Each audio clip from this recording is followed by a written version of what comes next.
ஓ பன்னீர்செல்வமும் அமமுகவும் பாஜக கூட்டணியில் இருப்பதாக டிடிவி தினகரன் கூறியுள்ள நிலையில் மற்ற யாருக்கும் கூட்டணியில் இடமில்லை என திண்டுக்கல் சீனிவாசன் விளக்கம் அளித்துள்ளார்.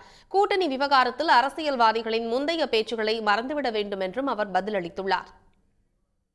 திரு நண்பர் ஓபிஎஸ் அவர்களை என்றைக்கும் அவர் தனிமைப்படுத்தப்பட மாட்டார். அவர் அம்மாவின் தொண்டர்.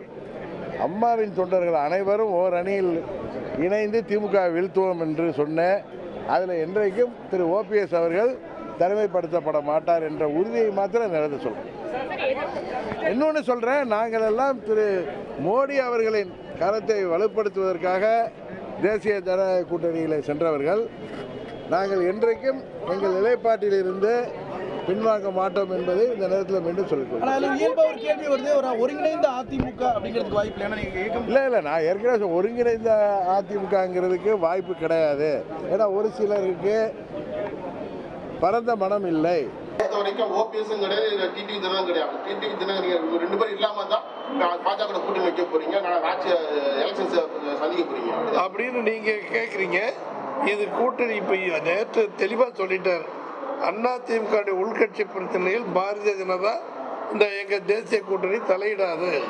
அதனுடைய டிஸ்கிரிஷன் பவர் அத்தனை பொறுப்பும் திரு எடப்பாடி பழனிசாமி அவர்கள் என்ன சொல்றார்களோ அதுதான் அப்படிங்கிற முடிவு பண்ணுறாங்க. அதிமுக கூட்டணியின் தலைவர் எடப்பாடியார். மற்ற பேச்சுக்கு மற்ற பேர்களுக்கு இங்கே இடமே கிடையாது. பாரதிய ஜனதா கூட்டணியிலிருந்து சைத்தான் கூட்டணி அப்படின்னு சொன்னீங்க. சைத்தான் வந்து நாங்கள் வந்துட்டோம், இப்போ வந்து 1000 மடங்கு நாங்கள் சந்தோஷமா இருக்கணும்ன்றீங்க.